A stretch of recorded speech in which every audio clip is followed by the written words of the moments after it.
Hello guys, and welcome to another discussion video. Today was the last day of the Overwatch 2 console beta, as it's now officially 19th of July. Tonight will be the last night. On this video, I would like to give my impressions of the sequel, which is something I was looking forward to in general. In my first video, I mentioned how Overwatch 2 for me was all about the story mode, but now that I got to experience the PvP, I have a few things to mention. Before proceeding, I would also like to mention that I'm a huge fan of Overwatch, clocking approximately 3k plus hours in the game, and I was playing it since 2016, all the way till now, so I've been through the good, I've been through the down. I did not come here to hate on the game, but I do have a few things that I would also like to mention. Furthermore, I was granted my Overwatch 2 beta access 2 weeks prior, but this did not stop me from clocking at least 30 plus hours in the beta. This does not include whatever comes tonight. So, to start things first, the 5v5 game mode. Honestly, through the weeks, I enjoyed it, hated it, and enjoyed it again. It's a typical Overwatch thing. The heroes are all balanced for the 5v5 formula, however, this is where my major problem is, and the balancing is slightly off.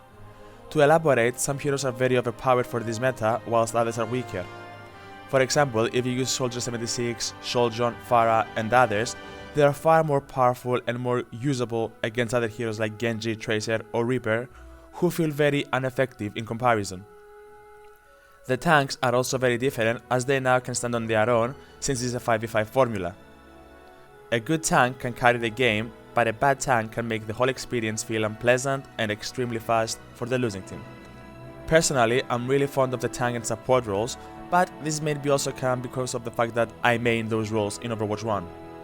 The support heroes are also in the blank, as heroes like Moira, Mercy, Anna, and Zenyatta are superior to heroes like Lucio and Brigitte. Lucio and Brigitte do have their usage, but they are not a must pick like the others. Genuinely speaking, the 5v5 is good, it feels a bit off, but with better balancing, I can say it's becoming a good game mode.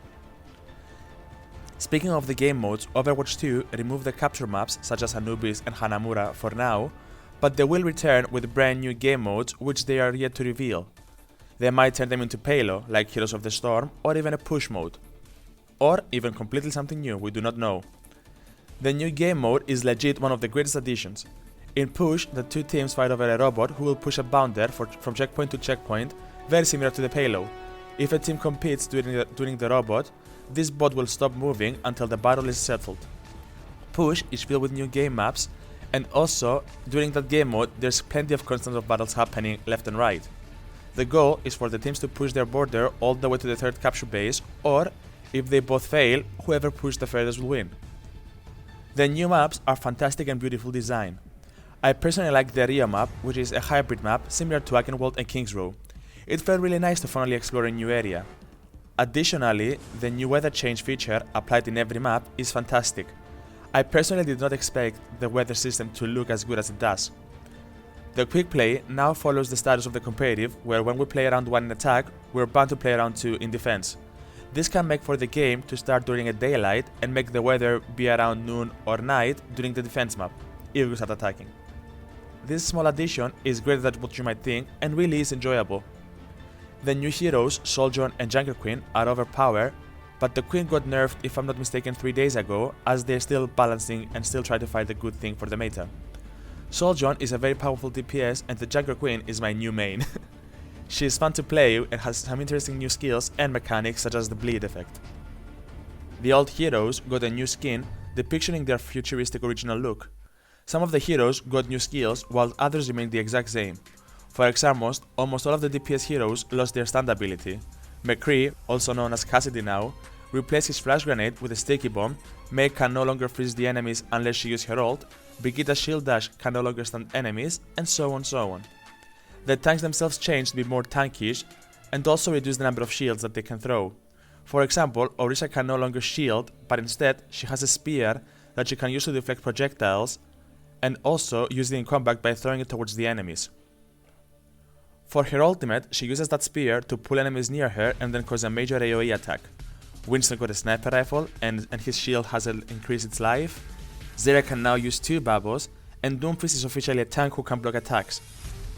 Moira can no longer throw an offensive orb, but instead she throws an orb which is significantly reducing the damage of the hero, and causes an AoE blast which can get more than one hero within its blast. The game has a new interface and brand new animations for its heroes. Moreover, the new ping system of the game is really good and very necessary. The ping system can ping enemy locations, commands to attack, defend, and call people to get close if they need healing.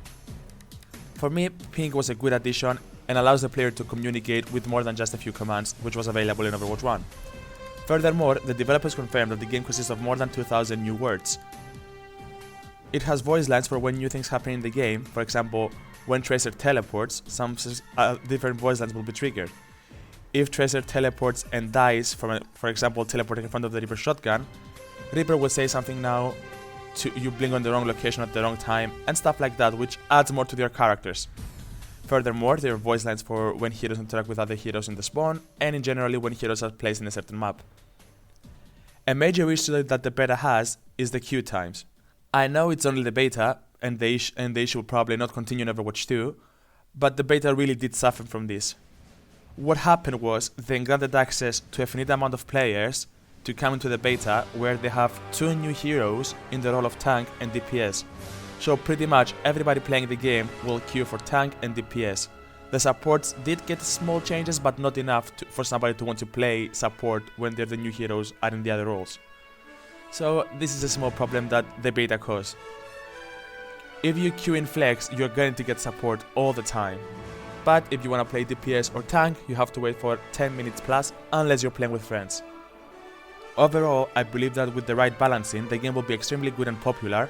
Maybe not as the Overwatch from 2016-17, but definitely nowhere near 2020 and 2022. Furthermore, Blizzard did announce that the game will have a constant support through the use of Season Pass. New cosmetics, heroes, and game modes will be constantly be added to the game according to the developers. However, this was also the case in the first few years of the Overwatch 1, so take this with a grain of salt.